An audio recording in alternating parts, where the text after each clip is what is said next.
All right, Eboo, look, man, it's been 3 days since the FCC violation, okay? Connor, try to be funny today. Brandon, a little less grumpy today. KB, check it out here, okay? I need you to come up with another mind-blowing fact that nobody else on the earth knows. Oh, sorry, guys, you caught us in the middle of a meeting. Wednesday's Wake Up Barstool. A lot of college football to get to. We'll break down some playoff baseball as well. Hannah Montoya's got another football fast report. Connor's got the Griff-Ins Outs. And it all starts now on FS1. Let's get started.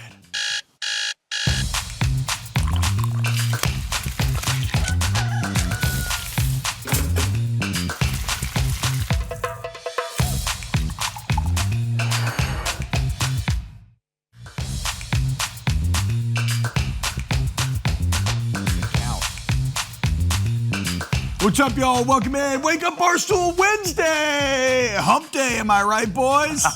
Classic hump day. That you are. Oh, man. Oh, man. T-Bob, Brandon, Eboo, Connor, and KB with you today. Of course. Why is your pencil so big? It's this. What do you mean? Why is that pencil so It's a pencil. I've always had pencils this big.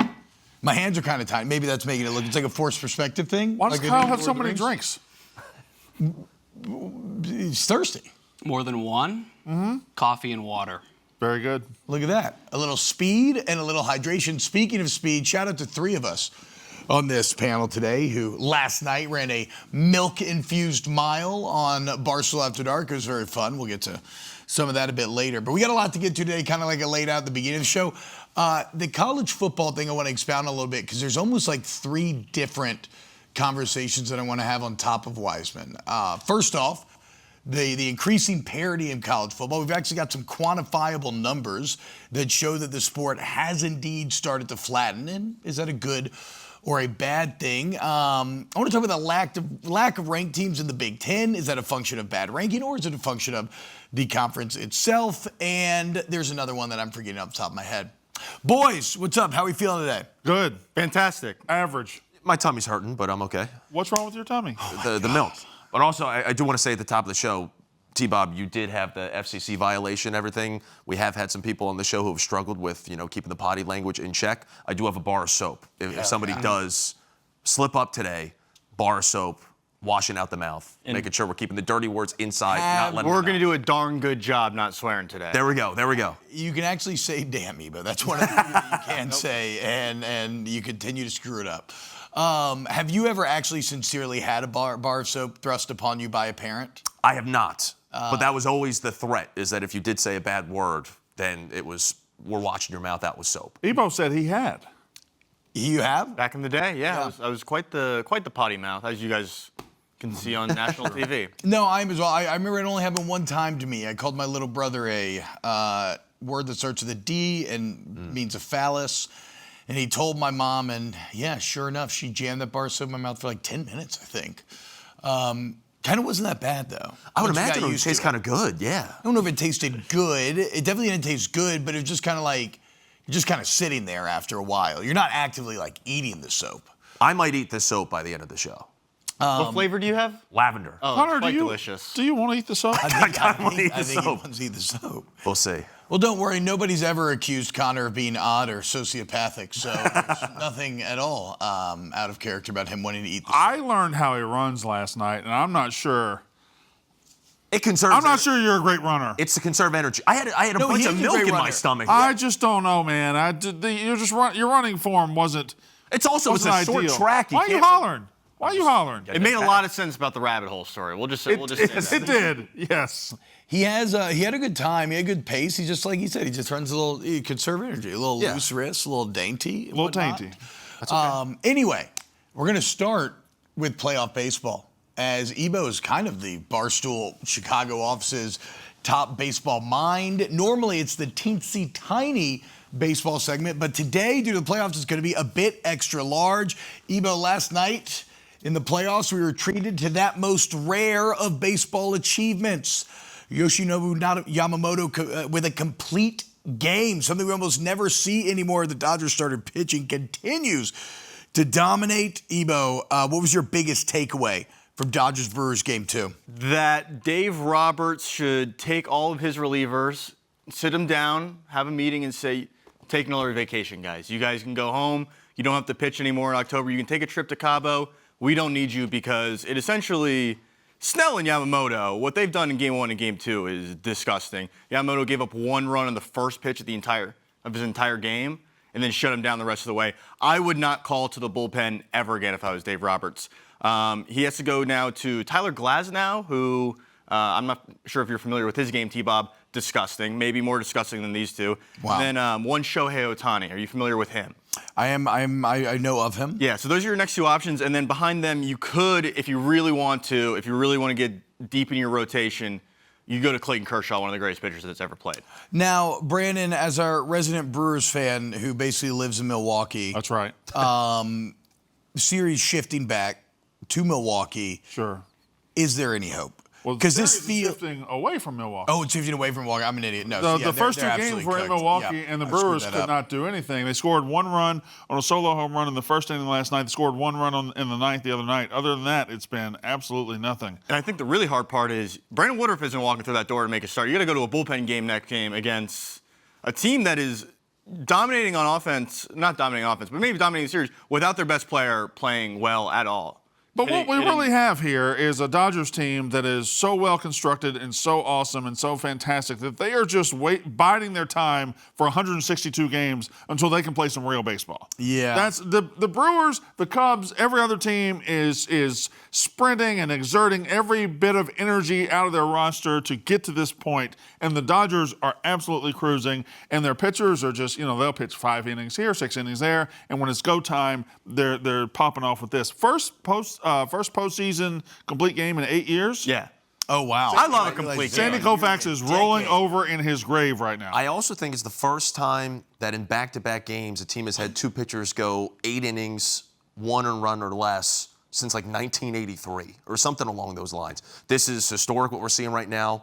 Pitching is doing phenomenal, and as Eboo alluded to, Shohei Ohtani, for the majority of this postseason, really hasn't done anything. And they're still finding a way to win games, go to opposing stadiums, win games, win on the road. It's crazy. Yeah, but don't spare me it's this. I was going to say, it's very brave of the Dodgers to come up Thank with this you. unique strategy where we just are going to pay more money Right. to Correct. amass all the best players, and then we're going to win. Why don't more but people try to do two that? of their best players are essentially cast-offs from like very successful teams, like the Red Sox. Just basically gave him Mookie Betts, and Freddie Freeman could have gone back to Atlanta, and they were very happy with taking Max. Neither of those are cast-offs, and spare me the, oh my goodness, they're winning despite the fact their best player is struggling. Their best player might be struggling. They have 8 other best players. Like they have every good player in baseball. Yeah, fair, but also they spend so much money. Like they have the second most expensive bullpen in baseball. They have Tanner Scott, Trinan, and Kirby Yates, who they spend a combined like $35 million on just this year. And they're non-factors. They don't even matter. That's how complete and deep their team is. Like they don't even need the 3 most expensive relievers on their team to be. Yeah, sometimes you say they're non-factors because their performance isn't up to par and they have to put them to the side. They're non-factors because they don't have to pitch because the starting pitchers are so dominant. That's a great non-factor to have. And okay, so this series is Not over, but I don't think it's over. Listen, I think the Brewers are a better team than they have fared so far. I wouldn't put it past them to win 2 out of 3 in LA. They did win this season series 6-0 in the regular season. It's a long shot at best, but it's not over. Minus 125. I think the Dodgers to win the World Series now, which is. I would agree with that. minus odds. I'm new to baseball. Is it an advantage to have a higher payroll by over $200 million? It is, Kyle. It is. It is indeed an advantage because higher payroll equates to better players. And anytime you're in a team activity, the more good players you have, the better off you are as a team. See, these are the insights that people come to for Wake Up Barstool. These are all things I've never quite considered. Yeah. Sorry, one last question. Are the Dodgers a hateable team, though? Not as hateable as This they should team be. I don't think is super hateable. Not as hateable as they should be. This is where I was having this conversation with our own Lukey Blutman yesterday, resident Ohio State and Dodgers fan. Well, that was your first mistake. But it's a weird thing where we're basically talking on the phone and they're kind of like, you'll appreciate this, Connor, you will not, Brandon. They're kind of like if the Empire in Star Wars was made up of likable guys. It's too early for Like this at the crap. end of the day, they're totalitarian, they're evil, they're in control, it's kind of unfair. but they're kind of nice about it. It's too early. They got families too, and they're just trying to make a living. Yeah. There's Like, other movies. It's like Luke Skywalker takes Vader's hand, but then he just, he's still Luke. There's other trilogies. There's other movies. There's other franchises. Well, actually, when you think about We it, could Grant, refer to those every now and then. I don't know that it is. Star Wars is kind of the modern mythology of our time. I mean, we're talking about 9 core Skywalker movies spanning 50 years at this point. You're nearly 50 years old, so basically your entire life, it's kind of been the story of your time. So I don't know if I agree with you there. But the point is, like Shohei's like, well, I don't dislike Mookie Betts. No. I think Mookie Betts is incredibly likable. I think Freddie Freeman is incredibly Exactly. They're Yeah. all likable. Except for his teeth. Kershaw's likable. Freddie Freeman's veneers, I don't like. Well, that's just the modern day. Like a guy gets a little fame, gets his teeth fixed. It's Roman Reigns. I mean, the veneers are out of control these days. But this series again Will feels Compton. like it over, even though his look way better than what he had. It feels like it's over. Looking on the other side tonight, Mariners doing the same thing, taking 2 off of the Blue Jays in Toronto, now returning home. The Mariners have never won 3 games in an ALCS. So, Brandon, it's kind of like in Lord of the Rings. Oh, my God. When Sam's leaving the Shire and he says, this is, if I take one more step, this will be the farthest from home that I've ever been. Here they sit on the verge of unprecedented territory. And I want to ask this question. Why did they show Eboo when they were talking about the Lord of the Rings guys? I don't know. Must have been a mistake on the camera cut. They're talking about hobbits. I can't quite put it together. That's a really long camera cut, guys. Yeah. But I want to ask this question, because Seattle fans are long tortured with this fan base, but they love the team. They've been electric all postseason. Will you find a better home crowd in all of sports this weekend, football included, than what you're going to see in Seattle today, even if the game is at 5 p.m. Pacific? Maybe. A, I'm going to be at the Blackhawks game Friday night. That bodes well for the Blackhawks home crowd. B, Utah is at BYU. That's just crazy. Utah is at BYU, and I feel like that BYU crowd will be on fire for the Holy War on Saturday. Yeah. But probably. This This is a Seattle fan base that hasn't seen an LCS game in their home stadium since 2001. Yeah. And it's been 24 years. They didn't win that one. They only won 1 game, I believe, in that series. They have been waiting their entire lives for this, so it is going to be electric. And we have seen across the street at the Seahawks Stadium, when those teams were good, they had one of the best crowds. They had the 12th man. They had one of the best crowds in sports. So I would imagine this is going to be absolutely crazy. Yeah, the What do you guys say? 11 are going to be bumping out there in Seattle. Yeah, the 11th man. Hell yeah. Wouldn't they be 10th? I added 1 because of it's a designated hitter. In there. Okay. All right. Okay. Fair enough. Yeah, I'm like, it's kind of funny to say, but I'm kind of most excited to watch the game for the crowd. I feel like it's going to give me electricity here on this Wednesday. All right, let's get to a bit of college football. As Brandon alluded to, some big games coming up this weekend that we'll get to later in the show. But I want to continue a conversation that we've kind of been toying with, which is the increased parity in college football and whether or not it's good for the sport as a spectator or viewer. And we've talked about it, but now we actually have some quantifiable evidence that proves it. Do you know Bill Connolly? We do? From Yes. ESPN. So if you don't know, he does these S&P Plus rankings. All you need to understand is that this is an analytic that tries to grade a team on how good they are on a play-to-play basis. You don't have to take it as, 100% stone cold, this is absolutely accurate, but it's a good measuring stick for whether teams are good or not. This is pretty shocking. If you look at the Week 8 S&P Plus rankings for 2019 versus 2025, the top 8 teams are combined 23 points worse than they were in 19, while teams 9 through 25 are combined 30 points better than they were in 19. So the point is that flattening that you felt, where all of a sudden we're like, well, this team's not good, because they're losing, that flattening where it looks like anybody can beat anybody, it's actually quantifiably true. As a spectator, is that good for college football? Yeah, it is good for us. I don't know if the leagues believe it is good for them. The SEC, I believe, is where parity is present the most this year. Alabama is the highest, or Alabama's up there right now. A&M is undefeated. They're the highest-ranked team. I believe A&M's going to lose a couple games going down the stretch. Alabama could lose again. I really think we're going to have an SEC at the end of the year where every single team has at least 2 losses.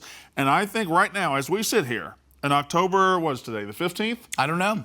Okay. October 15th? Yep. I believe there are 10 teams Rapid in the symptom SEC relief. right now that believe they're going to go to the playoff this year. 10 teams. That's midway through the season. Yeah. And still 10 teams believe they're going to go to the playoff. Now, they're all wrong. A lot of them are wrong.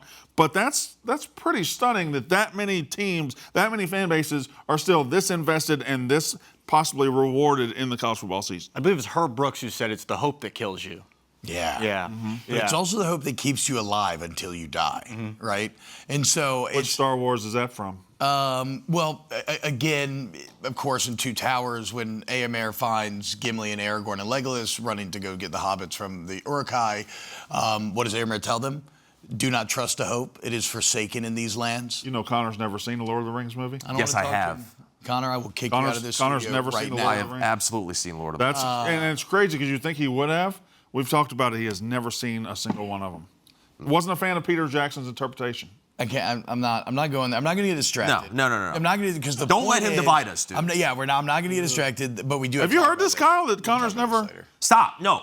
I actually have, yeah. That's not I'm true. a banshee. Have your eyebrows seen a Penn State beat a Power? Stop, Kyle. Stop. We don't have to rehash the same joke from last week. Yeah, that's a good point. Like they said that Mike Norvell just turned, I think, like 44, and he hasn't won an ACC game since he was 42. Yes. So Connor's eyebrows have never seen a Power 4 win. No. Is that accurate? I think parity is great for college football. I think it's so much fun.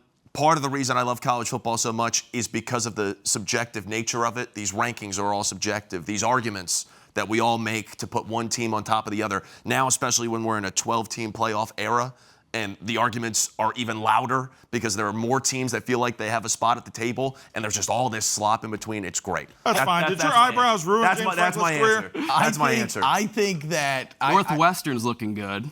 UCLA looks pretty good too, Kyle. I mean, your left eyebrow. Now, what I'm about to say does not apply to Penn State because they have been a disaster this year. Yes, which we But my least favorite part about this has not been the sport itself, because I agree with you, Brandon. I think it's been great for fan bases. I think it's really fun when more results don't feel predetermined, right? Like that's where that kind of unknown is where the excitement of watching the actual game comes into play. What it has done, though, I hate how we haven't adjusted how we talk about the sport. So instead of saying that these teams are now good, we just say this team is bad, right? Everybody's bad. Oh, I can't believe we lost them. They're bad. They're bad. Instead of recognizing in the portal and NIL era, everybody's come up more than people have come down. And that's because you can plug holes that you couldn't have in the past. Do y'all think, though, because there doesn't seem to be a true, maybe unquestioned superpower, Ohio State would be flirting with it, but they don't even feel like you could attain the heights of maybe like a prime Alabama or prime New England Patriots. Is a sport less than, or even the Dodgers, right? Yeah. Is a sport less than if they don't have the big evil bad guy? Well, that's what you're talking about, because there's just no villains in college football when nobody's sitting at the top of it dominating with. But I do think Ohio State is that team right now. They are sitting on top of the throne. They don't look very challenged so far this year. So I think we might have that. We'll let the last 6 weeks of the season tell the story on that. But yeah, I think a sport feels more in line and feels more classic when you have a lot of teams chirping at the back of a leader, of somebody who is sitting on top of the sport. The Yankees in the 90s, all these teams, the Patriots over the last couple of decades. So it does feel like we don't have that what evil empires. Yeah, Palpatine, basically. Yeah. Week to week, the parity is incredible, but like you were talking about, because you don't know the outcome of any game you're going to watch. But like Brian is saying, in the grand scheme of things, you need someone to defeat, like a Darth Vader. Like was it episode 3, correct? Well, episode 3, of course, would be the fall of Anakin. Yeah, the turn of Anakin, where he becomes Vader. Yes, that's the third movie. All right, when it was actually the 6th movie released chronologically in our timeline. So Darth Vader was Obi-Wan's dad? Something like that. Okay. That's misinformation, guys. Don't trust anything you hear on this show. Except for what's coming up next, which is Brandon Walker's Wise Men list, okay? Who are the people that aren't being talked enough about Heisman? Who are the Heisman favorites? You got a few interesting names for you. Stick around. More Wake Up Barstool coming up on FS1. Do you have the Lord of the Rings DVDs for Connor? I have the extended edition. I'd like him to catch up. 4K. What's happening, y'all? Welcome back. Wake Up Barstool here on a Wednesday. And as it is Wednesday, it's time for Wiseman, where we talk about maybe some of the Heisman potential candidates that are not being talked about enough. Maybe some are being talked about too much. Right now, if you look at the odds, Carson Beck and Ty Simpson lead the way, nearly Ty, Beck barely edging out Simpson. Then, of course, you have Fernando Mendoza, you have Julian Sayin, and then Jeremiah Smith right behind there. I want to return to Jeremiah Smith in a bit. But, Brandon, outside of the top guys, Right. who do you believe should be getting a little more love for college football's preeminent trophy? So the fun part about the Heisman Trophy race this year is it hasn't really even started. Nobody's separated themselves at all. We got Carson Beck up there. We got Ty Simpson up there. They've been fine, but I don't think individually they have put this trophy out of reach. It is up for grabs halfway through the season. I want to focus on a game tomorrow night in South Bend, or Saturday night in South Bend, Indiana, where you have two guys that they have a big game here, and they both are primed to have a big game here. And you look down the stretch of the season, they could reach up and grab that Heisman Trophy. And number one quarterback, USC, Jaden Maiava. Yep. This guy's leading the country in passing yards. He's putting up big numbers. He's throwing for 2.5, 3 touchdowns a week. He had 436 yards a couple of weeks ago. He is now leading them to wins. They just destroyed Michigan. They won 31-13. Could have been more than that. And if you look at the back half of the schedule, starting in South Bend against Notre Dame, marquee matchup, if he has a 300-yard, 3-touchdown game here, he vaults up. He's got Oregon coming down the stretch. He has Nebraska next week. All kinds of big games for USC coming down the stretch of this season. And if he is big in this game, and he's big in those games, he's going to shoot up to the top of the list. It's a weird thing. I don't know why it's taken us so long to come around on Maiava. Maybe it's because he was a backup for much of last year. Maybe it's because we were all so out on Lincoln Riley. We thought he'd lost his quarterback whispering. But, again, USC may be the best offense in the entire country. Interesting side note, the quarterback on the other side of that game this week in C.J. Carr, him and Maiava both plus 2,200 right now for Heisman. So, in a way, like, Carr could do the same. But he won't have the stage down the road to I think, get across the finish line. Well, the reason I'm saying no is because I am going to the other side and I'm picking a different player who can emerge in the Heisman race coming out of this game, and that's Jeremiah Love. If you remember the beginning of the year when Notre Dame started 0-2, what was their problem? They didn't get the ball to Jeremiah Love enough. Well, over the last 4 weeks, 5 games, they have fixed that. He is now rushing. I think he had 137 yards a couple of weeks ago, 100 yards last week. He's scoring 2 touchdowns a game. He is the engine that is now driving this Notre Dame car again. And as they come down the stretch of the season, USC is not very good defending the run. I believe if he has 200 yards and 2 touchdowns on Saturday night, Jeremiah Love pops right back up into the mix. He's got 530 yards on the season right now. His last 6 games are not against great opponents. I think his numbers could really shoot up in the back half of the season. Jeremiah Love is a guy that was forgotten because his coaches forgot him in the first 2 weeks. And now, going forward in these big games, and they don't have many left. No. If he's big in this big game, Jeremiah Love shoots back up to the top of the Heisman rate. Yep. And it's looking historically good for Jeremiah Love to win Heisman, plus 4,500. Every year, the U.S. airstrikes Yemen, a running back with a dad named Jason wins the Heisman. That can't be true. Okay. All right. Is there How much? I need to know the previous 2025, 2009, and 2002. So 2002, the Heisman winner was Carson Palmer. No, I'm kidding. Oh. See, this is why his stats are the best. I was going right with it. I was right along with it for the ride. I don't got it in me anymore. I firmly No believe more you. coincidences left on this world. I scraped through every possible one. There's got to be coincidences out there we're somewhere. out of coincidences. We're out of coincidences? They're obsolete. This is why parity sucks in college football. We're already out of coincidences halfway through the season. But remember one that was true. Year that ends in 5, running back wins the Heisman with Ahmad Hardy's loss last week. Jeremiah Love, kind of the final hope for that coincidence to continue. Oh, yeah, otherwise we may lose. Losing recipes and coincidences. I have another quarterback who lost a game a couple of weeks ago and maybe fell back in the pack, but this team has some sneaky big games coming up. The SEC is full of big games because nobody's separated at all. But Vanderbilt is going to be in more big games coming down the stretch of this season than anybody. If they're as legit as people think they are, they're number 17 right now. Coming down the stretch, Diego Pavia is going to have chance after chance after chance after chance to make a big play and matter in games. I believe they have LSU coming up. Yeah, this weekend. They got in Nashville. They got Texas coming up. They got all these teams. They got Tennessee coming up. They have everybody who's anybody in the SEC has to play Vanderbilt. And if Diego Pavia gets the truck back on the road and is able to win a lot of these games and is able to lead this team, I think he is a name that has fallen by the wayside a little bit after losing to Alabama. Vanderbilt didn't play bad against Alabama.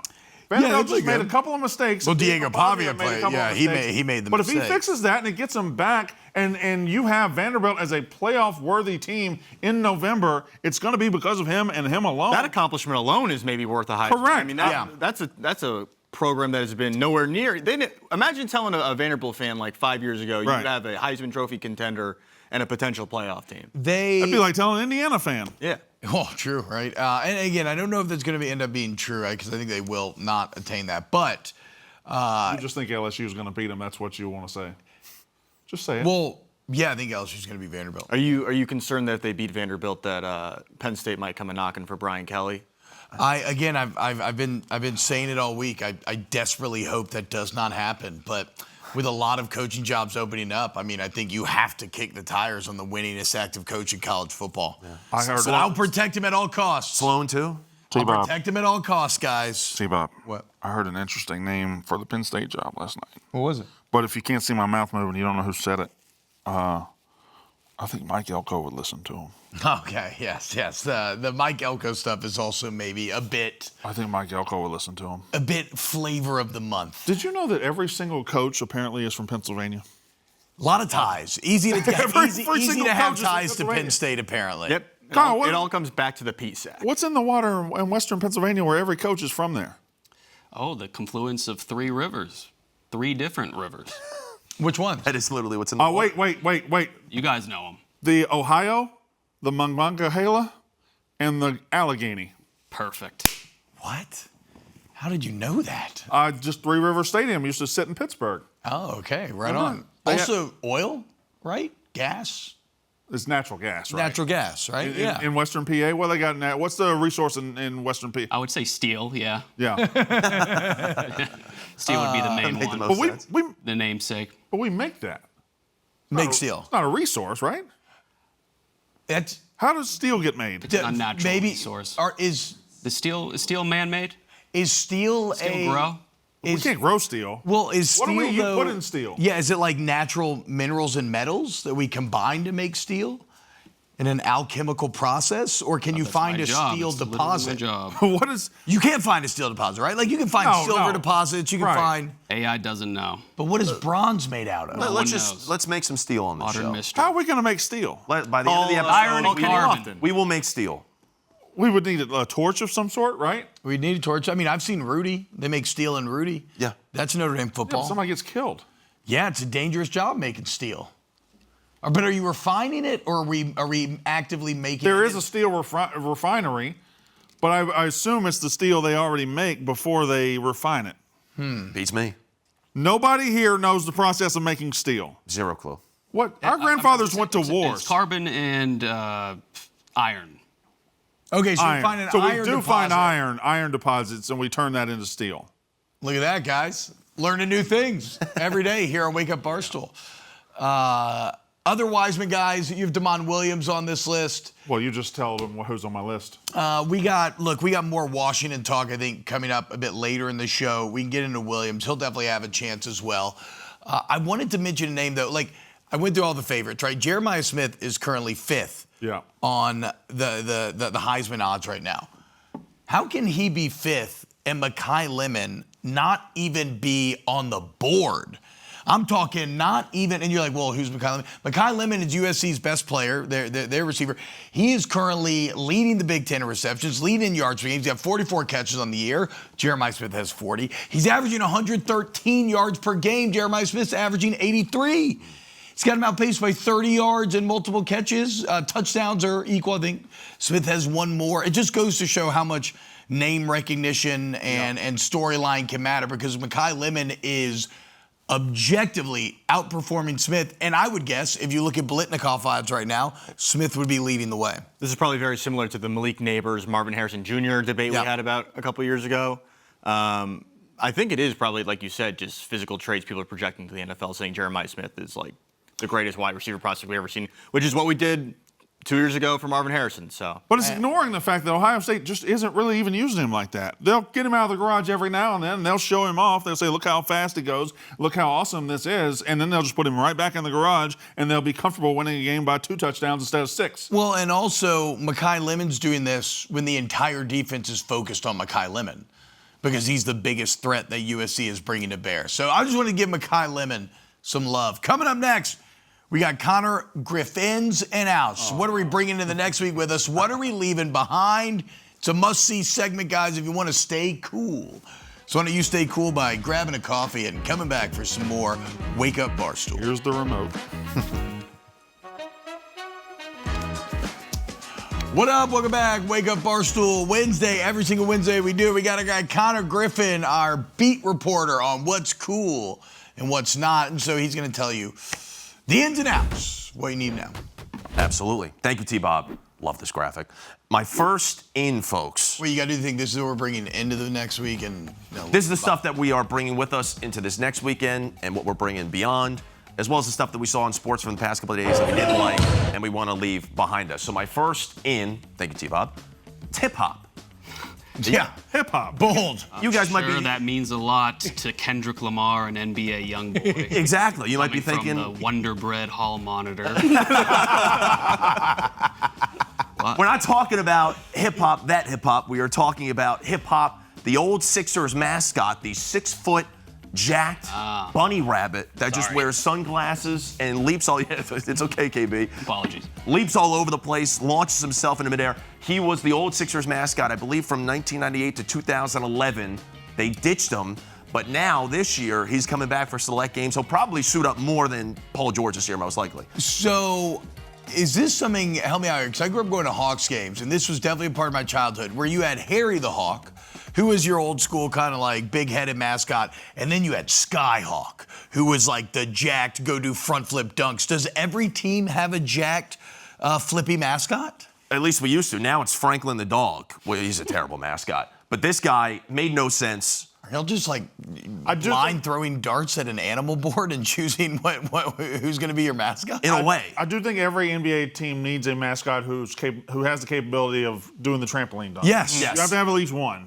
Or a dunk team. A dunk team, sure. This was a former gymnast. I want to say his name's Bill Roth. I think he's going to be suiting up again. I think they got the original guy. No way. He's going to be in select games. Is he not old? He's in his mid-50s. And he's still going to be doing that? I think so. I think so. There is no way y'all are bringing back a 50-year-old to play the role of hip-hop. Take the costume off. Let the 55-year-old dunk. That's far more way entertaining. Yeah, that might have been misinformation. I could have sworn I read that, but you know, sometimes you can't believe everything you read online. But that hip-hop is coming back. He'll be in select games this year. Very excited. The teams, they're celebrating the 25th anniversary of the 2001 finals run and everything. He's coming back. Anyway. We don't need all that. Yeah.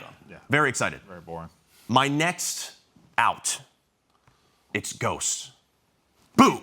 It's the season. It's the season of Ghosts. This is the reason why Ghosts are out. It's because there is how pale and ghost-like you look in the shot. Right? Wonder Bread. Ghosts have been a big topic of discussion this week because there is a hotel in Milwaukee, the Pfister Hotel, if anybody would like to make a joke about that on national television. No.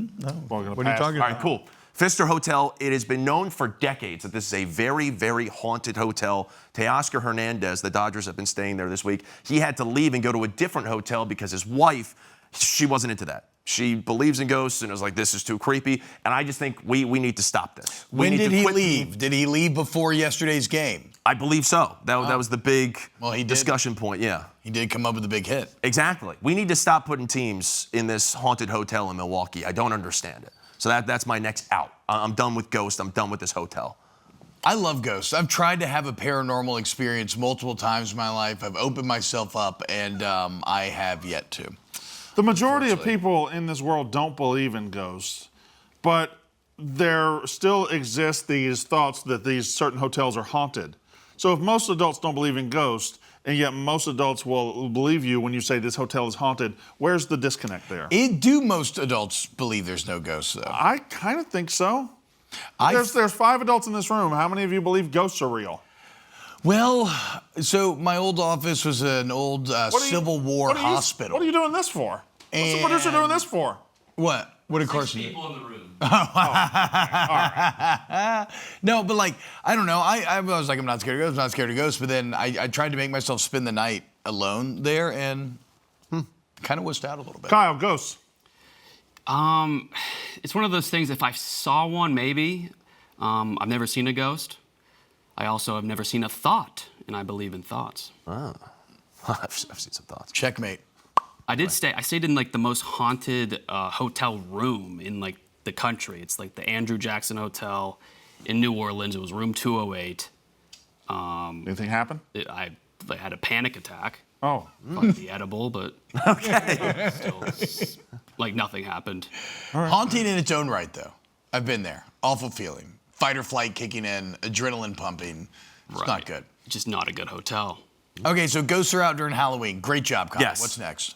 My next in, Is Candy out now, too? it's nepotism. Hell Nepotism couldn't be more popular right now. Never went anywhere. Nope. Alex Antetokounmpo was just signed yesterday by the Milwaukee Bucks, joining his brother Giannis, joining his brother Thanasis. It is the first trio of brothers to ever be signed to the same team at the same time in NBA history. And you look around, you got LeBron and Bronny playing together. In college football, you got Bill Belichick and his son Steve. Belichick. In the entertainment business, you got Gracie Abrams and her dad ruined Star Wars. Everything. It is so in right now, it's not even funny. And I think they might just go for every single Antetokounmpo brother. I want to speak for this whole panel. Bruce Pearl as well. That there is nothing wrong with helping your sibling out and getting them a job, getting their foot in the door, and giving them an opportunity. Correct. And that's not pointed at anybody. Look, I'm a huge. They're taking advantage out there, but I'm a huge beneficiary of nepotism. I would have never gotten the jobs that I did out of college if it wasn't for who my father was. And honestly, you know, if you have the opportunity to hook up your son, 99% of people are going to do it. 100%. The almost entire world history has been founded on nepotism. Who are the worst beneficiaries of nepotism? In what way? Worst in that, like what they've done with They've their got the opportunities least out of awful? it. Because I feel like Marcus Jordan or Martin Luther King III, who is a real living man, are both less recognizable than Connor. Yeah. Can you picture them in your head? No, not at all. What Marcus Jordan, I thought, was with Larsa Pippen at one point. I guess he did benefit in some way. Yeah. But anyway, that was just a little side note right there. My next out. We've talked a lot about Milwaukee. Talked about the Bucks. Talked about the Brewers. Yeah. You have. I'm sick of it. I'm out on the entire city of Milwaukee. Out on Milwaukee. Oh. And so is Tyrese Halliburton, the Indiana Pacers star. Last week, or however many weeks ago, when the Brewers were playing the Cubs, he was wearing a Cubs jersey. Then he was spotted this week. He's wearing a Dodgers jersey when the Dodgers are playing the Brewers. He's been trolling Milwaukee because he knocked the Bucks out of the playoffs last year. He used to be a Brewers fan. He grew up in Oshkosh, Wisconsin. And he was supposed to throw out the first pitch of the Brewers game. He knocked the Bucks out of the playoffs. So the Brewers, they said, no, you're not throwing out the first pitch anymore. Damn. And he has made it his lifelong mission now to just troll the city of Milwaukee. He will never root for the Brewers again because they canceled his first pitch. But his is reactionary. It's not proactive, right? They did something to him first. Hell hath So no that's fury. fair. Yes. I think this is hysterical. This is totally fair. Be a troll. I would like to talk about Milwaukee's a wonderful city. I'm out on it. It's been in the news too much. The past I think couple Milwaukee's a weeks of sports. fantastic place to go. Very underrated. I've been there many times. I'll come back around to it. How many times have you been there? Twice. The Lakefront Brewery. It's a nice spot. Is it a walkable city? Part of it is. Part of it, yes. If you get over there by the lake, that area is walkable, but then Why do they call it Milwaukee? Let's move on. I ain't waking That was up. good. That was good. oh boy. My next in, folks, it's keeping receipts. Sometimes people say bad stuff about you. I keep a running tab of everything bad Brandon says about me. I want to remember it. Okay. This time around, the Celtics, their head coaching staff, they challenged the media. Let's face it, the media says some bad stuff about their coaching staff from time to time. They challenged the media to a pickup game. They won 57-4. Usually, it's just the media playing the media. They do this every year where it is a traditional pickup game. This time, the coaches turned it around and said, surprise, we're playing you guys in the pickup game, and they absolutely dominated, putting the journos in their place. I mean, I guess, but is anybody, like, expecting the journalists to be good basketball I know, I players? just think it's funny. Yeah, like, I don't know. It is 4 points is pretty funny. It's like Cardell Jones back when he went to the hospital that one time and he beat the kid, and I don't know what the final score was in NCAA football. It's just, very, very. I believe people funny reported it was 87-21. He said, Something no, like that. it was actually 95-21. But yeah, that was just a beatdown yesterday in Boston. We need the football equivalent of that. Oh, yeah. Would you watch if every NBA team's coaching staff played a game against each other, though? Oh. Like Joe Mazzulla he was in the NBA not that long ago, right? Yeah. I feel like I'd be like, I would watch this, and then I would Then you never wouldn't, watch never it. watch Yeah, I would come to it, and I'd be like, I want to watch a movie. Last out. My last out, it is everything you know about hockey. I started talking about one of my teams in the Sixers. I'll talk about my school now. Penn State hockey has a recruit. His name's Alexander, I hope I'm saying this correctly, Karmanov. I still don't know how to pronounce it. Alexander Karmanov. Yes. He's from Moldova. He is 7'1", 280 pounds. Good God. He is an absolute freak. How tall does that make him on skates? I have no idea. I mean, they put a picture of him up. He's with Zdeno Chara. He towers over Zdeno That's Chara. Chara with No, him? that's not him Oh. right there. There's a separate picture of that. He is an absolute monster. I can't wait to see him play. This will change the sport of hockey forever. If he stinks, maybe put him in goal, see what happens. It's incredible. I can't wait to see him on skates. Another excellent ins and outs from our guy Connor Griffin. That's what we're leaving behind and what we're bringing forward. And going forward, we got more Wake Up Barstool. So don't go anywhere. Keep it locked on FS1. Hey guys, welcome back to Wake Up Barstool. Okay, this is actually insane. So we all know who Nick Saban is, right? Best coach in college football history, ton of national championships and everything. I want to ask you if what I'm about to tell you is actually more crazy than all of his success on the field. So UAB interim coach Alex Morrison, he was an analyst at Alabama from 20 to 22. That makes 16 former Saban assistants or staffers who are currently FBS head coaches. Guys, that is 12% of the 136 coaches in the entire country. All right. 12%. So let's look at this. Kirby Smart, that one's definitely on Saban. Kurt Signetti, Major Applewhite. Yeah, got all these. There's a couple, right? Like Lane Kiffin and Steve Sarkisian, right? Lane will say he's a Saban guy. He went That's to the Saban. fine, that's fine, He went but- to the Saban halfway house. He was the coach of the Tennessee Volunteers and the Oakland Raiders, and Sarkisian was the coach of who? Washington and USC before they got to Saban. Like, some of these guys were big-time coaches before Saban got them back into the coaching ranks. So Does not change the facts. it's still very impressive. I'm not going to sit there and say it's not impressive, but I'm not really prepared to give Sarkisian and Lane Kiffin to the Nick Saban coaching. Will you give tree. him Bill O'Brien? That's an interesting one. No. He Why? was already- I feel like Bill O'Brien's just the exact same thing as the guys you just mentioned. Correct. I just didn't see his name there. I don't feel like that's. No, Saban didn't make Bill O'Brien a head coach. Yeah. Belichick. We would be in the Belichick coaching tree, right? Sure. If it's by extension, But no, like Saban is in it. Does Signetti become what he becomes without the 4-year stint at Alabama? Do any of these other guys become what they become without Saban? Probably not. But I think Lane Kiffin becomes Lane Kiffin without Nick Saban. He doesn't get back to being the Lane Kiffin that we have now, though. He might. He had failed. He was done. He could have got was the out. FAU job. He had to learn about rat poison and how to run a program, and Nick Saban taught him it. 12%, guys. When Kiffin's at Florida next year, The more back on. another interesting question we can maybe explore a bit later is which one of these guys is going to win a natty, if any? Who is the next natty coach, right? Maybe James Franklin now. Hour 2 next. More Wake Up Barstool.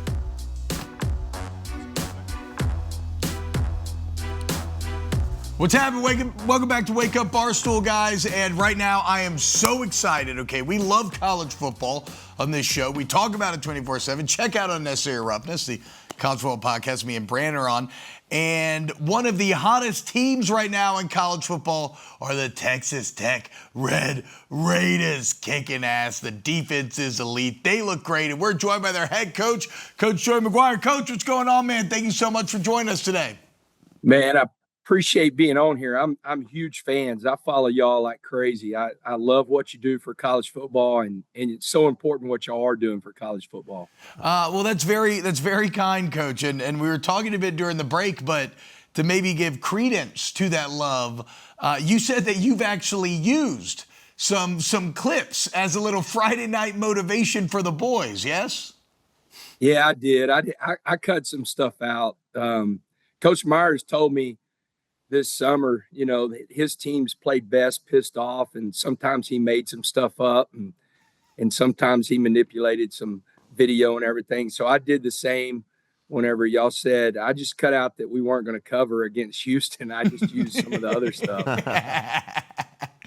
Yeah. I don't know who said that. Brandon, who said that? Who would have said that? When that happened, and I saw Texas Tech put out a video, and they put out a hype video. Everybody's got great social media teams these days. It's an important thing to have, a great social media team. And Texas Tech put out clips of me saying, hey, I don't think Texas Tech's going to cover tonight. And I was like, man, that 22-year-old intern at Texas Tech really has it out for me. Why did he cut that? And here, come to find out, it's the head coach making the calls, getting it in there. I didn't know it went all the way to the top, Coach. I'm guilty, man. I'm the one that friggin' saw it and said, hey, cut this out for me. You know where to start it and end it. So I appreciate it. Hell yeah, dude. Coach, I want to ask you kind of a serious question, and it's maybe not even like strictly related to the games themselves, but it's maybe more of what you're going through. So y'all have kind of been painted as the forefront, like the example of the change that can happen in the NIL era, right?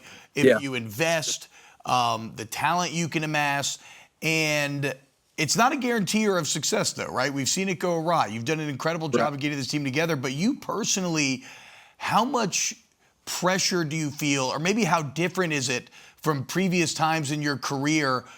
Do you feel extra pressure to justify or to honor the investment that's been made in you and your football team?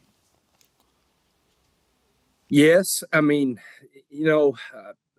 really, I always feel pressure because my job is to win. And I know, I mean, we're seeing it right now. We've got a lot of great coaches that have been fired over the last few weeks, that have done a lot of great things. So I know, if I don't win football games, then I'm going to lose my job. And that's been like that for, I've been a head coach for 18 years now. And it's been like that. Even I was a Texas high school coach. Yep. Whenever I got hired, the Dallas Morning News, the superintendent said that the previous coach, he got fired because he didn't win enough games. So I knew right then at 31 years old, I better win or I'm going to lose my job.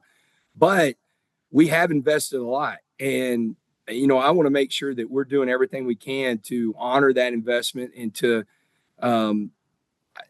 play off of what we have done. And you see the building, the south end zone behind me, the picture of it. I mean, we've invested $240-something million in new facilities. So there's pressure, but, where wouldn't you rather be in this situation than in a situation that you're hoping and praying that you can win 6 games and maybe get to a bowl game? That's not where I want to be. I want to be in a spot that I know they're going to invest at a high level.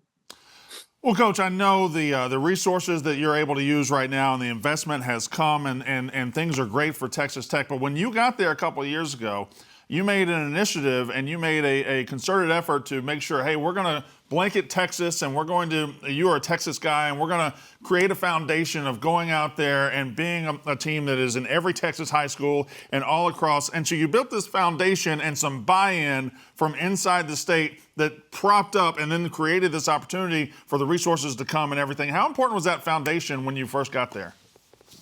Yeah, that was huge. One thing we did, and I talked about it in my interview, there was 11 Power 5, at the time there were Power 5. So there was 11 Power 5 players in West Texas that were not going to Texas Tech, so we started making sure that we recruited West Texas. and took care of our own backyard. And then we went all across Texas to get all these guys from, Dallas, Fort Worth, Houston. We've had a great presence in Houston the last couple years, and Central Texas has been really good to us. We've got some really, really good players.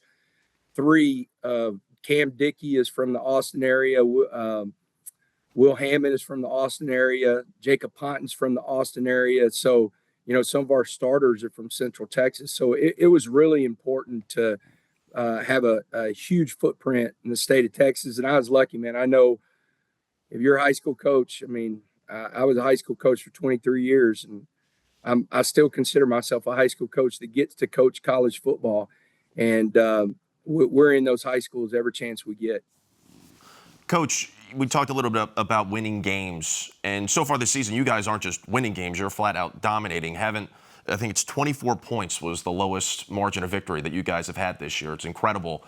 I'm just curious, from a coaching perspective, how do you get a group of young men, college players, a lot of them new to the roster this year, how do you get them week in and week out to consistently perform and meet the standard that you guys are trying to reach as a football program? Well, I find guys that say that we're not Alabama, Ohio State, or This guy. Aside from the extra motivation, bulletin board material, possibly. Yeah, no, I'm messing, because he's right.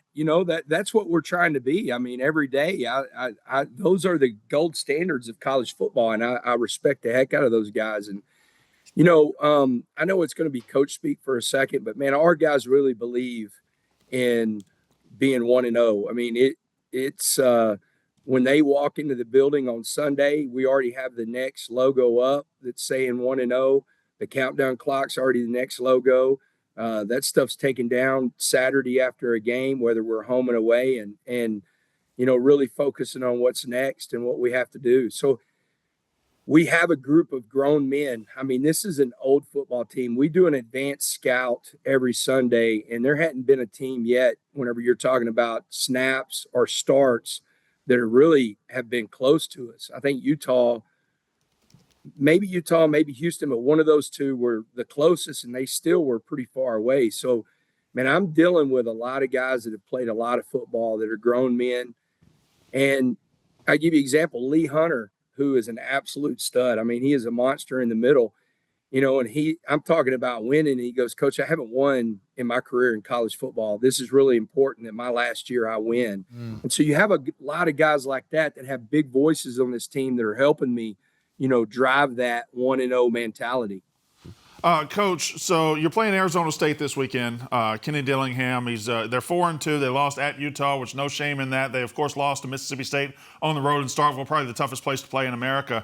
But Kenny Dillingham did send me this signed Arizona State helmet right here. So I'm just saying. I got you. Yeah, let's go. That's what I'm saying. It's just a shameless ask. To replace this, I'm going to need a Joey McGuire signed Texas Tech helmet in this studio. He needs it to match his shorts. It'll be sent out today. Let's go. There we go. Let's go. So hopefully by the end of the week, we have a new helmet, and we'll have the the opponent helmets like they do on the big sets, right? We'll have Arizona State, Kenny Dillingham. We'll have. That'd be really cool. Yeah, we can start a collection, Coach. So when you think about kind of the traditional brand of Texas Tech, right, you always think offense, points, and that's definitely still there, and I want to get into that. Yeah. But the reason why y'all are such a contender, top 10 this year, that defense is just absolutely nasty. And it all starts up front. Bailey and Hyder obviously incredible, but it's the entire front seven. But as a coach, how much pleasure are you getting right now of bringing a defense like that to bear every single weekend? Man, I love it. I'm a defensive guy. I coached defensive line in 2019 for Matt Rule at Baylor, and coached outside linebackers for Dave Aranda. And man, I'm fired up. But that's one thing that our roster gets so much credit. But we added 2 new coordinators, and before the transfer portal really opened, and we felt like we won the offseason getting Shield Wood to be our new defense coordinator and get Mac Leftwich to be our offense coordinator. Those guys, they're absolutely studs. We've got a great coaching staff, and our kids really buy in. But that defensive front, like you said, that leads the way. Coach, you have a very good starting quarterback, Baron Morton, who's been very good this year and been very good throughout his career at Texas Tech. But he has had a couple moments this year where he's had some injuries, been dinged up a little bit. You bring in Will Hammond, you don't miss a beat. You've got two guys you can trust back there and run this offense and be very good. That's a luxury. Talk about those two guys. Yeah, it's huge. We actually got three. We got our number 3 guys, Mitch Griffiths, and he won games. He was a captain at Wake Forest and won games, in the ACC. So we feel really lucky and fortunate. But what's also awesome is those two, all 3 of them, they play off of each other. There's no animosity. There's like whenever Will scored his first touchdown, whenever he had to come in for Barron, Barron's right there on the sideline kind of headbutting him, and fired up that he scored. I mean, that's really kind of how this team is, man. They really play off of each other. But we're fortunate because, Barron is a senior. He's been here since his freshman year. He's got a degree from Texas Tech. And Will Hammond, he's a redshirt freshman, and he's going to be the same way. That we're starting finish with guys that we recruited out of high school, and that's not normal right now in college football. No, it's not. And I know Connor kind of touched on this, but you mentioned the guys buying into that 1-0 mentality. Do you think, in your estimation, is that more coach led or player led? I think it's both, but I've never had a stronger group of leaders than and one thing that we did whenever we went into the portal is the guys that were really strong leaders from their previous schools, we made sure they had a voice. Like Cole Wisniewski, right off the bat, I wanted to make sure he had a voice. Skylar Gill Howard, Lee Hunter, guys that had been leaders on their previous teams. Whenever I talked to different coaches and different people about them when we were recruiting them, I wanted to make sure that they had a voice, on this team. Along with, I had 3 returning captains, and so I was really fortunate to have, Jacob Rodriguez, Baron Morton, and Bryce Ramirez coming back. Coach, I got to be honest, man. I love the cut of your jib. You seem like a super cool guy. I love that you use Brandon for motivation. What is Coach Joey McGuire? How do you relax, man? What do you like to do after a big win? If it's at home, man, we have a bunch of people come over. I mean, there's usually about 50 to 100 people over at my house, and luckily I get to sit down and on my back porch, and we'll turn on whatever game's on, and I'll smoke a cigar and relax. If we're on the road, it's a little bit different, depending on what time we get home. But man, I'm a football guy. I don't have a lot of hobbies. But I have a great family. My wife's she comes to. She'll be here at practice this afternoon. Everybody calls her Miss Debbie, and the guys, they love her because that's what, she's all about too. My son coaches my running backs. And so, man, we're really fortunate to have the family together. My daughter, she is a Red Raider, and she's a fashion designer in Manhattan, New York. So, but Coach, she comes, like she was here Saturday. She'll be here next Saturday for the Oklahoma State game. So she comes to a lot of games. Hey, Coach, quick question. Are you at all concerned now that you and Brandon Walker are friends, you might not have enough material to motivate your team? Maybe you want him to say something mean about them right now. I guess the floor is his or yours there. I would love it. But there's people out there that are still saying stuff. My man Josh Pate said some stuff last week, so I used him, and then I sent him the highlight video, and we're just always trying to find something. If we can't, we'll get our creative team to make something up. Coach Joe McGuire, Coach, cannot thank you enough, man. Best of luck this weekend. Make sure, look, I don't know if you've seen what's going on with Coach Kiffin, but Manhattan fashion designer, make sure your daughter doesn't start flirting with any of these Arizona State linebackers or anything, okay? You don't need none of that. Good God. Well, here's the deal. She's married to Joe Tocco from Long Island. He's in construction. Oh, so God. It could be in the mob. I wanted to say. Don't ask. Yeah, never mind. I think she's well protected. Coach, you're the man, dude. Thank you so much for waking up with us. Again, kick ass this weekend. And I can't wait for the helmet to come in. You bet, man. And I'm telling you guys, I can't thank y'all enough for what y'all are doing for college sports and college football. It's a big deal, and you guys are pushing it. And I really appreciate you guys. Well, you're welcome. Hey, say some more stuff about us, brother. I will. Don't worry, it's coming. All right, I got man. the helmet coming for you. Hell yeah, Coach. Thank you so much. Thanks, Coach. Coach All right, Joey man. McGuire. Have a great day. You too, sir.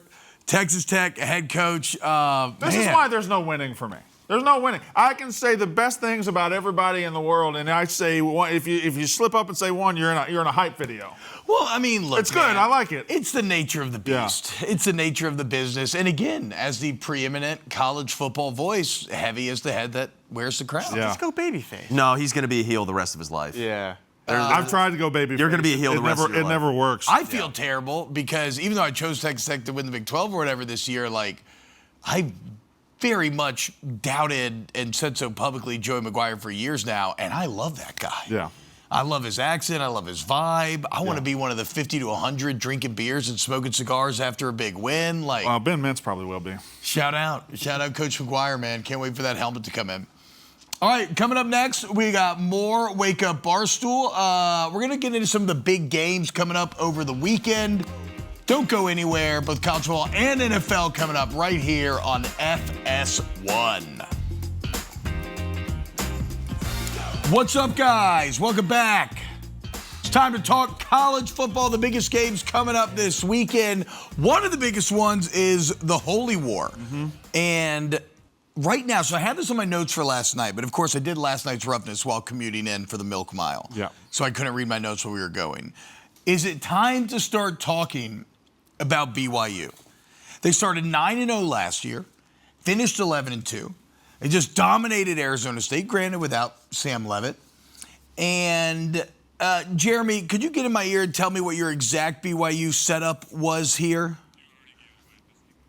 Okay, well, God, we were supposed to do the game, and you said you trusted me. Just put the graphic up. 7 teams in the CFB are top 25 in scoring and defense. Only one of those, top 30 in turnover margin, top 20 in rushing touchdowns, I have a guess. top 10 rusher. I have a guess. Who would that be out of the top 25? I'm going to go Brigham Young University. Of Hawaii. Yeah, to let you know how the sausage is made, literally, Jeremy, as we were coming out of the commercial, I was trying to talk to him, and he was like, no, don't worry, I trust you. Whatever you're going to do, it's going to be great. And then I could not have stepped on our guy's fun graphic more. Yeah. But it's still the point stands, guys. What a waste of a graphic lead up. So have we locked in? It's for sure BYU? Look at that. Look at that right there. Ah, That's gotcha. the Okay, BYU cool. logo. Only 7 of the top 25, though. Top 25 both scoring and By the way, defense. that was also a very cherry picking stat graphic, right? Thaddeus Young like. that was the rushing. only 7 of the teams have a percentage over 41.9. No, time out. To be clear, that's an important stat in and of itself. 7 of the top 25 are top in scoring defense and scoring offense. It reminds me of the Then movie. we get into the rushing yard. That's when it got maybe a little. It reminds me of the movie Little Big League from 1994, when Twins announcer Wally Yes. Holland would say increasingly obscure stats to back up his commentary. Like I believe Lou Collins was 3rd in the American League as a first baseman batting against left-handed pitchers at home after Memorial Day. Yeah, it's anyway. BYU's good, okay? Or are they? Should we be talking about them? I feel bad for BYU fans just a little bit in the sense that I think if they didn't have Bear Bachmeier, they had like a veteran quarterback. This is like a no doubt slam dunk like national championship contender. I think they're just a cut below with Bear Bachmeier. I just think I look in the Big 12 and it's not because we just talked to Joey McGuire. I think it's Texas Tech and everybody else. And all these games not involving Texas Tech just feels like dress rehearsals for who's going to get killed by Texas Tech in the championship game. I think we saw the championship game when they played at Utah and they Destroyed down them. the stretch. It was a tough slug it out game for a little bit, but down the stretch they demolished them. Yeah, I think Texas Tech is far and away. Now, last year we saw Clemson win the ACC, and a second ACC team, SMU, snuck into the playoff. Does that happen to the Big 12 this year? Does the Big 12 team like BYU, or if Utah wins out, can one of those teams get into the playoff behind Texas Tech? Or am I crowning Texas Tech too fast? Well, no, I don't think you're crowning Texas Tech because at the end of the day, Texas Tech has more frontline talent and more depth. I mean, how many teams, as good as Barron Morton is, how many teams could lose their starting quarterback and really not miss a step when the backup comes in. Yeah. And on top of that, quite frankly, there's just nobody that is bringing a defense to bear in the Big 12 as Texas Tech is. Holy war this weekend, though. BYU, Utah. If BYU goes out and wins this game convincingly, would that then convince you? I mean, it's 7-0 with a ranked win against Utah. It's 7-0.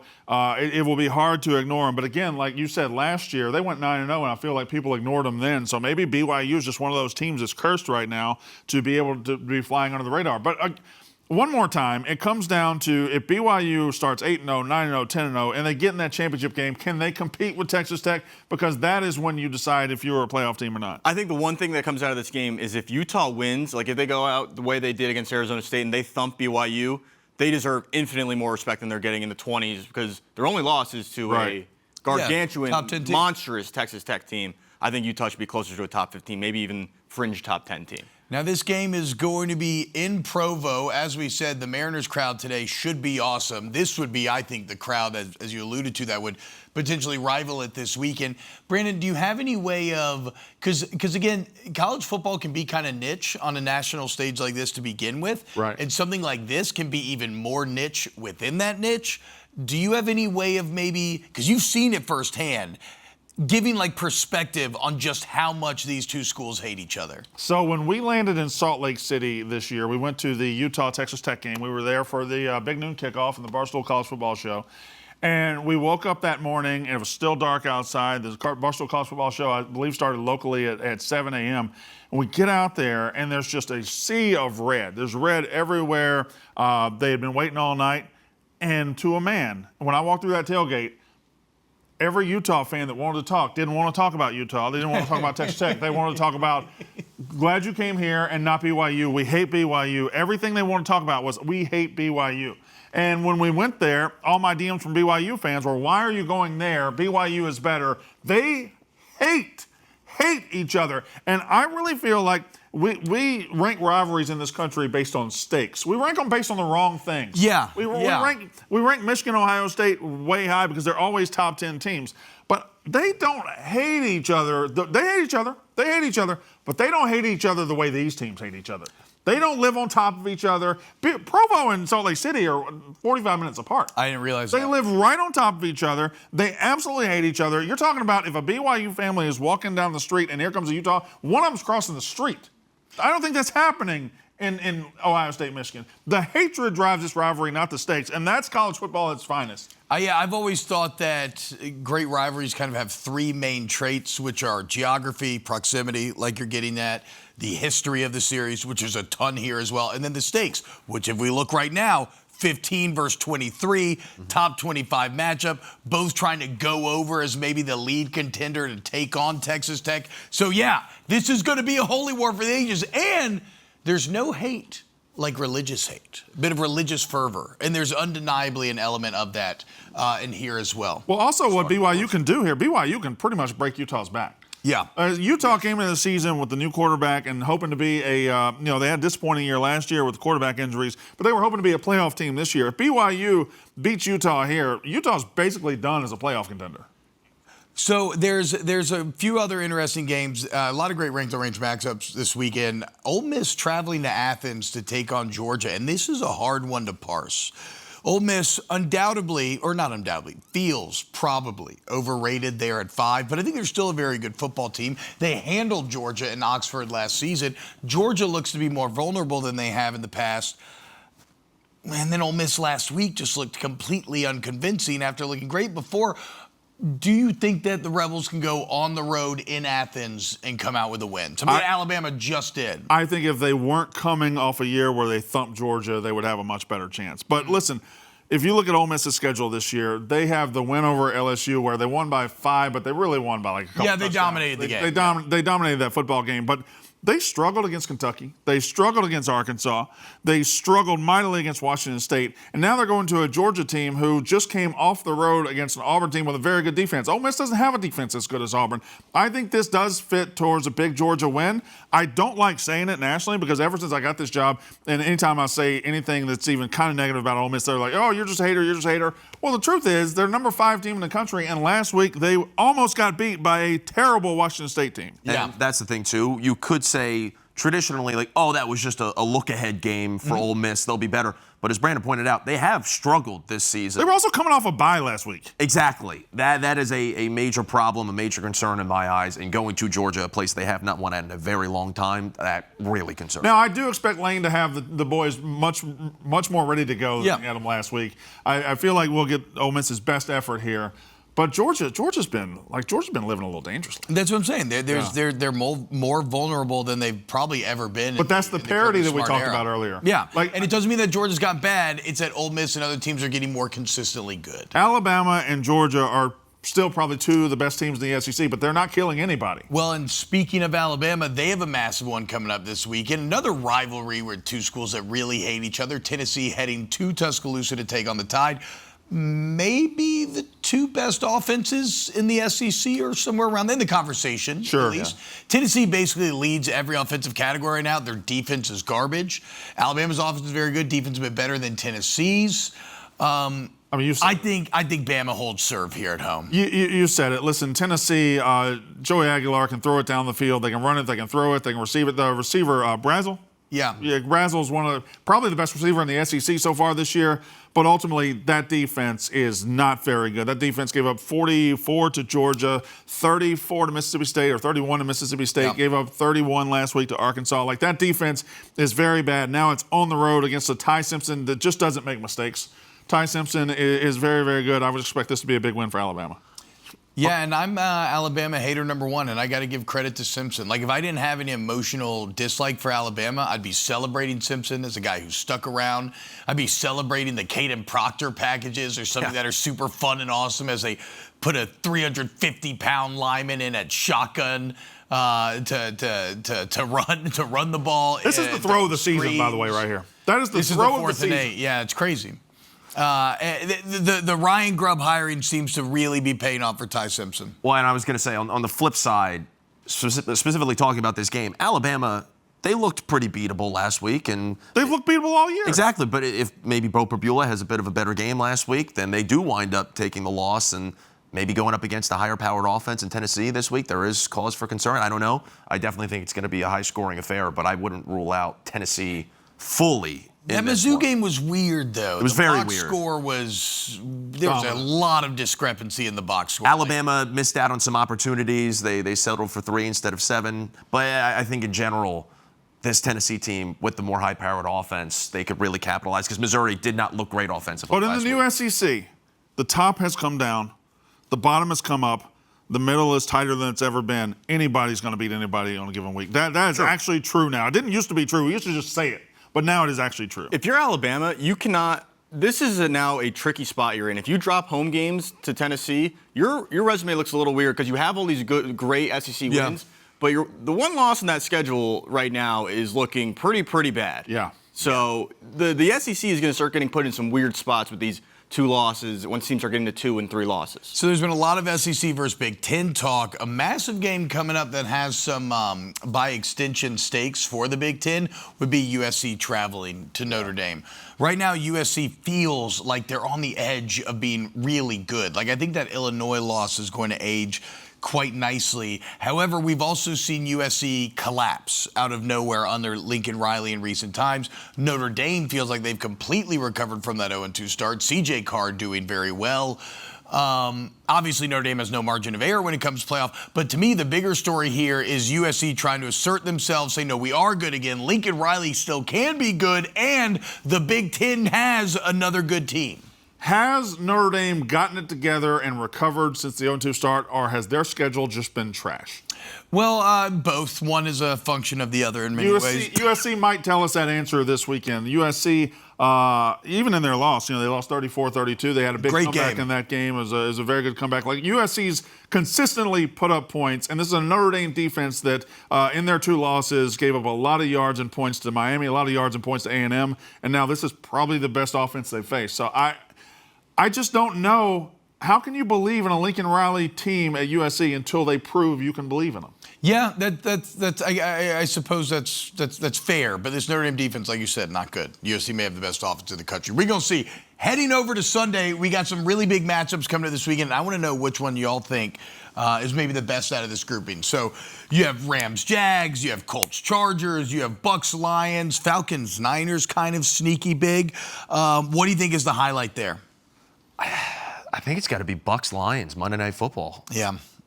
Jared Goff also not talked about enough. He's 8-2 on Monday Night Football games, and he plays great. He's the inverse Kirk Cousins. Correct. On the flip side, though, Baker Mayfield, just with all the heat he's got going right now, he is absolutely, I don't know what the odds are. I don't know how he wouldn't be MVP frontrunner right now. So we did this on, I believe, Monday's or yesterday's show, and I want to say Baker is third. Mm-hmm. I think Josh Allen and Pat Mahomes are still holding down the top because of expectation and whatnot. Here we go. We got him up right now. Am I reading that correctly? Yeah, he's 3. Yeah, there you go. Tied with Josh Allen. He's just had such a magical season. The Buccaneers have had all these last-second wins. They pretty firmly handled this week. Yep. Yeah, so I'd say now moving to Detroit in a big-time matchup against Jared Goff, who does great in these games. He's at home. Can Baker Mayfield keep the magic alive in that game on Monday? It's going to be very fascinating. I'm going to fix Connor's wrong answer because that's an absolutely wrong answer. Okay. The big game this weekend is in the AFC. We came in, who are the favorites? The Chiefs, the Ravens, the Bills. Yeah. Bills have lost 2 in a row. Chiefs are up and down. Ravens are pretty much done. Yeah. So it's the second-tier contenders are now first-tier contenders. It's the Colts at the Chargers. These are 2 teams in the AFC, 5-1 Colts, 4-2 Chargers, that could assume that mantle of being Super Bowl contenders if the other 3 don't get their things together. The Ravens, like I said, are already done. Chiefs up and down. You never know from week to week. Chargers have already beat the Chiefs. Like, this Colts-Chargers game is like an elimination game of real, true contenders. Go ahead, Connor. I was just going to say, Colts pretty dinged up secondary. Justin Herbert, he's second to Patrick Mahomes since 2020 in game-winning drives, and I think he could have a real big day. The Chargers' offensive line, though, struggling, but he's still good. I mean, they're injured. He's not good. I know, yes, but I mean, you Danny Dimes. Dolphins. Look, there's not a bigger fan of Daniel Jones on national television than I think I have been this season. I'm a firm believer in the Colts team. I've said it a ton of times. They're so solidly built. The Colts are in a weird spot where they're going to be questioned for sins that are completely unrelated to them.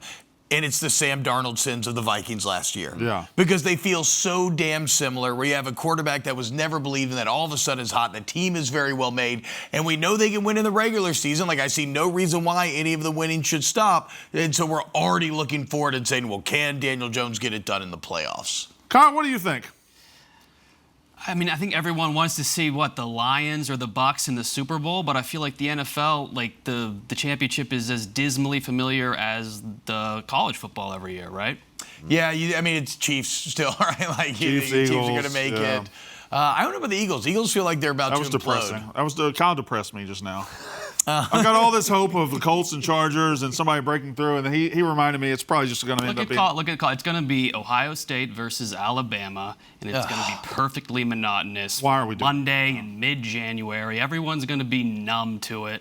And the last year of my life will just be a waste. What am I doing? 46 years, and it's still the same thing. I just bang my head up against the Alabama wall over and over, and I'm done. I'm leaving. Well, makes a man think. Now that we've established some existential dread, let's bring it back up with our girl Hannah Montoya. She's coming in for a football fashion report. We'll grade the fits 1 through 10, screenshot it, share it, guys. More Wake Up Barstool here on FS1. Look at that beautiful Chicago skyline. It's live, guys. It's raining outside. It's not live yet.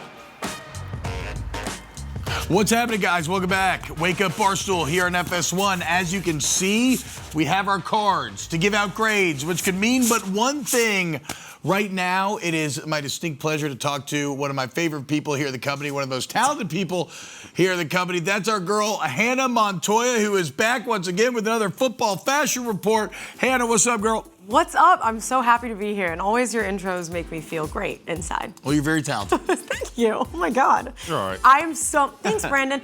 I hope you can see my skills Monday, guys. Again, he said yes to doing my pod. So Yeah, doing the micro pod. Monday. How on the appropriate. record. Yep. For Brandon. Okay, so we're gonna get into some fits, you guys. I know we're talking about existential dread, so Yeah. let's take a load off. Let's take Yeah. a load off. We're gonna lock in. It's gonna be a good time, and rate some men's physical appearances. Oh, wow. Right off the bat, we've got Keon Coleman right before the Bills game. He's came a long way from before. I don't know if you guys remember, but he went viral a while ago for talking about how he was wearing a coat from Macy's. So started from the bottom. Now we've got way less than a coat on. So All right, I'm going to go. I've dropped all of my cards. Absolute disaster. let's see, boys. Go 10, seven. I am What a do we have? sucker. I am a 3, sucker 1. for a football player walking in wearing the local baseball team's jersey. And I know Buffalo and Toronto aren't exactly the same city, but they're very close. I'm a sucker for a football player wearing the baseball team's jersey. Okay, yeah, I agree with that a lot. I like that. Men supporting men. Let's go. On the reverse, why do you guys hate him? Because he's wearing the opposing nation's jersey. Un-American, you're saying? It is un-American. I think We're my. not officially at war with Canada, are we? No, I don't Okay. believe so. All right. I'll have to. KB, are we at war with Canada? Yes, yeah. Okay, never mind. No, I would say that. I think my 7 just mainly comes out of jealousy. If you've never had abs, I can't really imagine how empowering it would be. Like to be able to walk into a stadium in that public of a setting and feel so good about yourself and so sexy, and the change looked great. So How good are abs, Ebo? my own insecurity is Kyle? there. Unfulfilling. Okay. Really? Are you hungry? Like if you have abs? I just think it's a lot of work, and you need to be shirtless, which isn't how a man typically is. I've always said you can never trust a white guy with abs, dude. Who out there hasn't Is he been playing sneaky? beer pong and all of a sudden this guy doesn't have a shirt on? Why? Why does he? He's always doffing. He's always losing. Because he it. has abs. Exactly. Why not at that point? All right, next up, we're gonna get going. Saquon Barkley with a full-on blue outfit head to toe. Again, this is giving me a little bit of vibes of something that Mincy would really like because he's always talking about the blue Delta jeans. It's a full set we've got going here.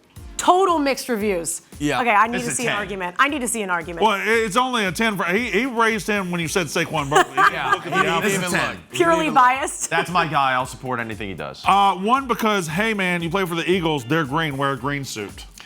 Ooh. Ebo, do you want to explain your 10? Yeah, I love Connor Griffin. He loves Saquon Barkley, so that's the reason I love him. Okay, so the 10s are both Is this a biased. parade of guys in suits? Let me ask you a question. In monochrome. Well, Devontae Smith is right behind him. Is that a maroon tie? It's It dark, Connor. Looks like there's a little bit of a hue going on there, burgundy. 'cause, yeah, maybe? Any thoughts? Oh, to be his tailor, doing the thigh tapering on those suit pants. I mean, If that's a powder blue and a maroon tie, he was showing love for the Phillies who were playing that night. okay, shut up. Just Are tight suits still in? If it's Saquon Barkley, yes. I almost have this exact same suit, so I'm kind of dinging myself here, but look how tiny they're high waters on the ankles. His thighs are bursting out the seams. That's his legs, though.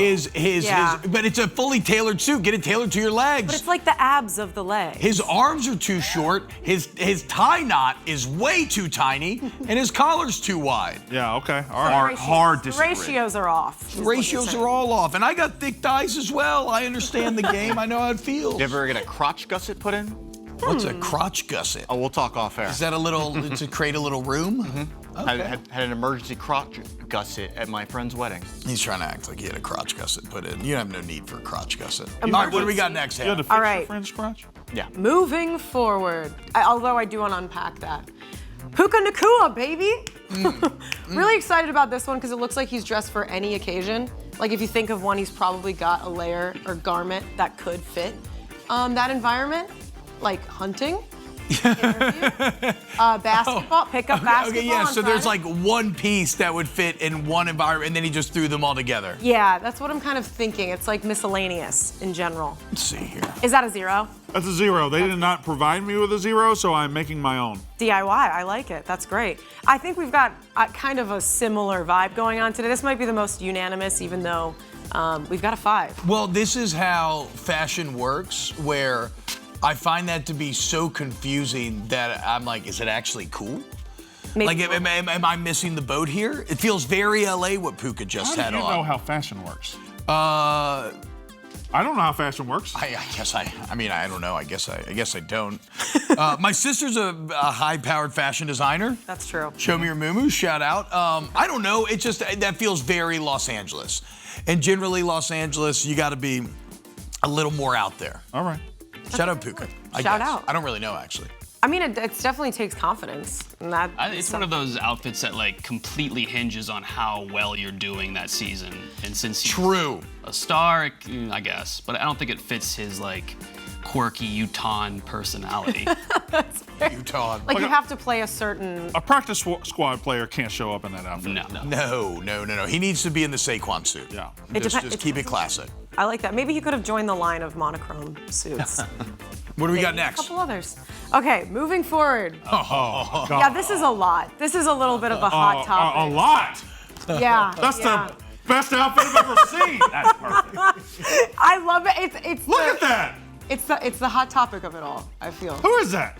This is Von Miller. Von Miller? Von Miller. Is this a Halloween costume? No, this is real life. It's got Rick James. It's got Axl Rose. That's a. Can I borrow somebody Combination else's of 10? hair- That's It's got some Jesse Consopoulos in there. 910. This DIY is going great for you. yes. 10 to the 10th power. Look at those combat boots, got hair metal and Rick James. Like, and look at, is that a Louis Vuitton like That is unbelievable. baby blue bag that he's picking up?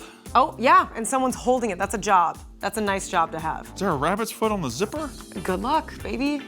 Wow. Everything about that Really is worked great. too well. But Except that, look, those pins are pretty tight. He's got something in his front pocket. We should move that to the back. so your gripe has been mainly pant. He's a pants guy, tightness. yeah. Yeah. Okay. I mean, I wear tight pants, so I don't know what I'm even getting at here.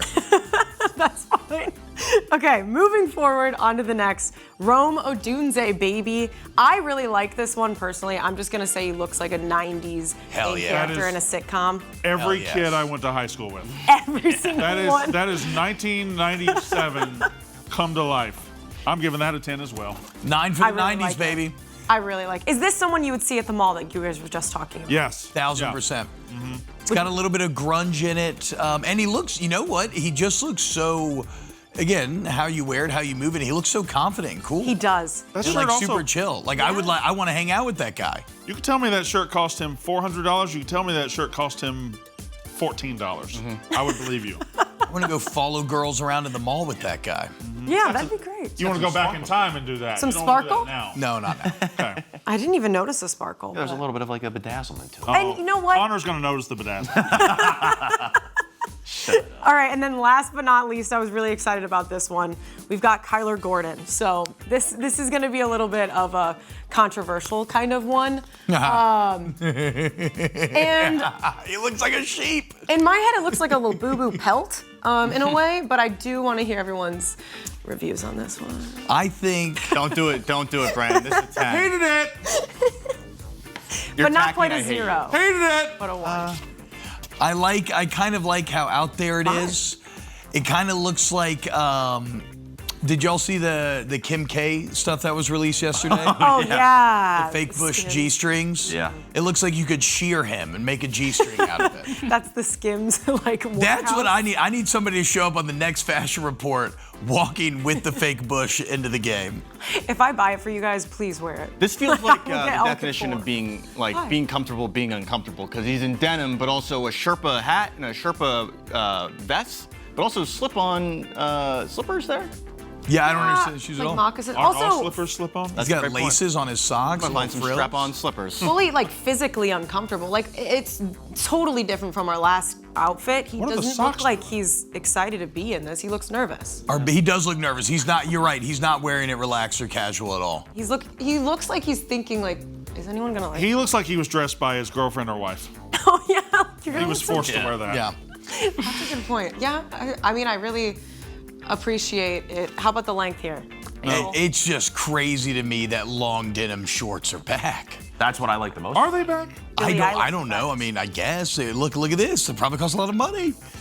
Probably, but that's what we've got. I thought it was a good one to end off on. Hannah, thank you so much. Another excellent football fast report. Give it up for Hannah Montoya. Coming up next, we're going to close out today's show, guys. Talk a little Milk Mile coming up. Cool. Keep it locked right here on FS1. Hold on, I can do this. Keep the camera on. Up or make the Keep the camera on. Keep the camera on me. Oh.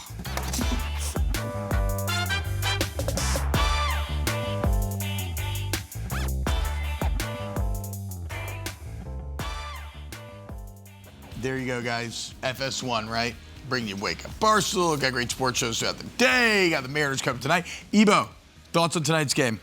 Yeah, I think we get a road win again in the LCS. We got 4 road wins. I think the Blue Jays maybe take one here, but I don't see Seattle blowing a 2-0 lead in this series. Do you think the Blue Jays win this one? Yeah. So last night, God, that'd be so disappointing for Mariners fans as they sit here trying to get, for first time ever, trying to get to 3 wins. Okay, last night we had the Milk Marathon here at Barstool, where 26 of us all had to chug at least 12 ounces of milk. I think I ended up having to do 15 ounces a cup. Yeah. And then run a mile as fast as we could. And it has produced this picture. Which is Y'all are really testing me. questionable You did great though, T-Bob. at best. I was trying. I was down. I think me, you, and Eboo all did quite well. Yeah. All things considered. But Connor, I'm afraid that I know when you see this picture, I know the words that are going through your head. So I think it's time to put the soap in your mouth. You think so? You have to put the soap in your mouth. Okay. You said you've never done it before. Do you want to dip it? Have you ever been punished with this before? You want to dip it in? You don't just put raw soap in your mouth. You have to. Yeah. It's like a hand It's a wash majou. It's a situation, majou. Oh, you gotta get it wet first? I think my mom just put the soap in my mouth. While he's doing this, KB, do we have any birthdays of note today? None. The top athlete is Didier Deschamps. Okay. Man, Yeah. What's he? put it in your mouth. Connor, don't. Connor, put the soap in your mouth. Oh no! No! Come on! Does it taste bad? Yeah. It's lavender. It was supposed to be lavender. Oh, I put a bite mark in it. That's bad. Here, Eboo, you want to try it? Put the soap in your mouth. Come on, dude. I have it stuck to my teeth now. Oh, Put the that's soap bad. in your mouth. Yeah. Yeah, feed that soap. Get it on your tongue. You're just using your teeth to hold it on. Get it on your tongue a little bit. You're the one that got us FCC violated the last 2 weeks. I think we made it through today, though, guys. Yeah, we did. I'm proud of us. Congrats, guys. It's everywhere. Brandon, you want to put the soap in your mouth? No. Why didn't you run the milk marathon with us last night?